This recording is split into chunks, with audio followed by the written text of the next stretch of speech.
Saudara, hingga Rabu malam, KPK belum bisa membebaskan mantan dirut PT ASDP Ira Puspadewi dan 2 terdakwa lainnya dari rutan KPK.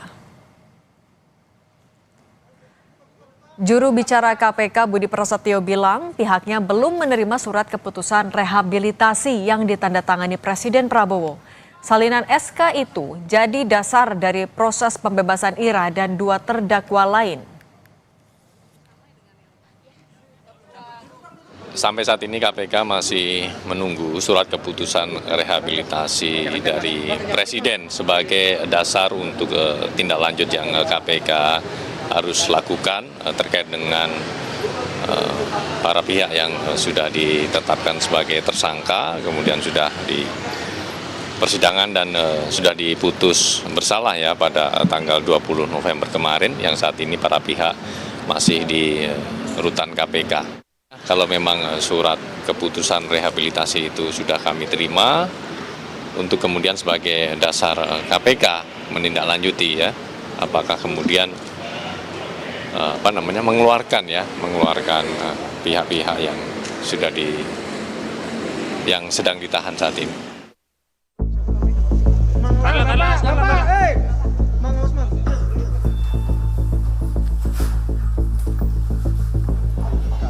Ya namanya bisnis itu kan pasti rugi atau untung. Gak ada bisnis untuk pulang pokok kan. Kalau kita bisnis pulang pokok ya lembaga sosial kan. Kasus dugaan korupsi kerjasama usaha KSU dan akuisisi PT Jembatan Nusantara oleh PT ASDP tahun 2019-2022 menuai sorotan publik hingga berbuah pada pemberian rehabilitasi kepada 3 terdakwa, yakni ex-direktur utama PT ASDP Ira Puspadewi, ex-direktur komersial dan pelayanan PT ASDP Muhammad Yusuf Hadi, dan ex-direktur perencanaan dan pengembangan PT ASDP Hari Muhammad Adi Caksono. Salah satu yang menjadi sorotan publik, ketiga terdakwa terbukti tidak menerima aliran uang dalam kasus tersebut, namun tetap dinilai bersalah karena dalam mengakuisisi PT Jembatan Nusantara ditemukan keputusan yang berakibat merugikan keuangan negara.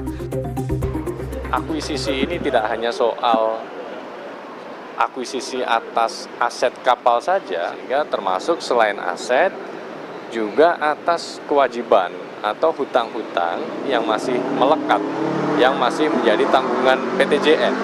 Maka atas tunggakan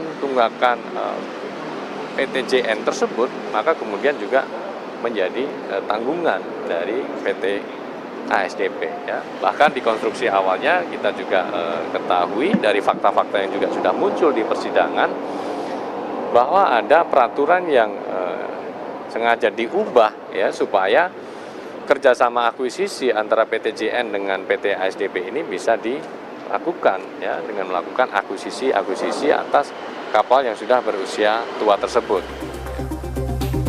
Namun, alasan KPK soal kerugian negara yang ditimbulkan akibat akuisisi tersebut oleh anggota Komisi 3 DPR fraksi Golkar Sudesson Tandra dinilai tidak tepat karena keputusan dirut mengakuisisi sebuah perusahaan sudah sesuai prosedur dan pertimbangan dari lembaga terkait. Saya sebagai anggota Komisi 3 DPR ini juga memberikan suatu perhatian khususnya kepada aparat penegak hukum untuk berhati-hati, jangan gegabah ya. Kenapa? Kerugian negara ini kadang-kadang kan ditentukan di atas kertas.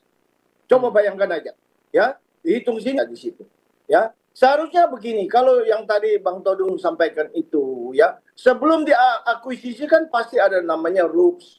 Sebelum RUPS tentu ada penilaian, ada sebuah, dan itu kan tidak dikerjakan oleh direktur utama, tetapi ada lembaga-lembaga tertentu. Nah, kalau itu semua sudah sesuai prosedur dan sudah diambil suatu tindakan, ya namanya bisnis itu kan pasti rugi atau untung. Gak ada bisnis untuk pulang pokok kan. Kalau kita bisnis pulang pokok ya lembaga sosial kan. Kira-kira demikian.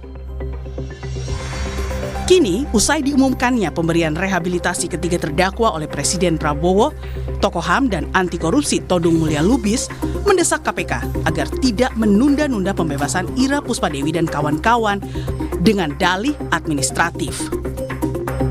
Justice delayed, justice denied. Ya. Jadi keadilan yang ditunda itu adalah penolakan terhadap keadilan. Jadi ya seharusnya ya dia sudah harus bebas dan dia bisa kembali mengerjakan tugasnya seperti sedia kala. Nah, itu yang mesti dilakukan. Kalau misalnya kita nanti bilang, oh ini ada prosedur yang mesti ditempuh, mesti ada begini-begini segala macam. Menurut saya itu yang disebut justice delay, justice denied itu. Jadi ini ya tidak sesuai dengan cita rasa keadilan itu sendiri. Bayangkan ya, dia kan sudah ditahan beberapa bulan ya di rumah tahanan KPK.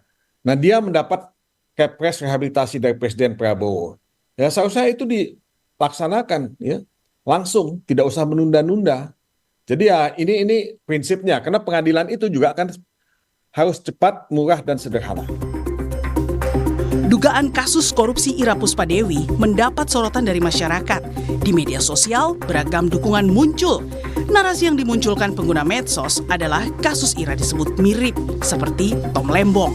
Mantan dirut ASDP tidak ambil uang sepeser pun, tapi dianggap merugikan negara hingga 1,25 triliun rupiah. Tim Liputan Kompas TV.